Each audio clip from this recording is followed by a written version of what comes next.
Mabuhay ug madayaw. This is Turismo Santo Tomas. This is our official platform for all the programs, projects, and activities being led and managed by the Municipal Tourism Office. We want to introduce the people that has been working behind the success of the Municipal Tourism Office. Durina, Ledigate, Joseph or Josh, Cherise, Raymar, and John Mark.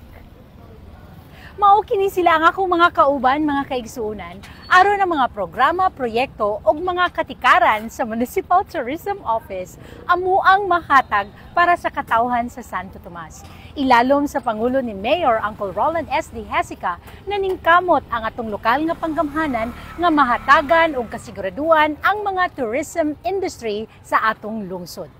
We are following the guidelines of the Tourism Act of the Philippines, which is RA 9593. And of course, ang atuang lokal nga panggamhanan aduna na kitay tourism code dinhi sa atong lungsod nga maupoy atuang Biblia sa atuang mga katikaran dinhi sa tourism industry sa atuang lungsod.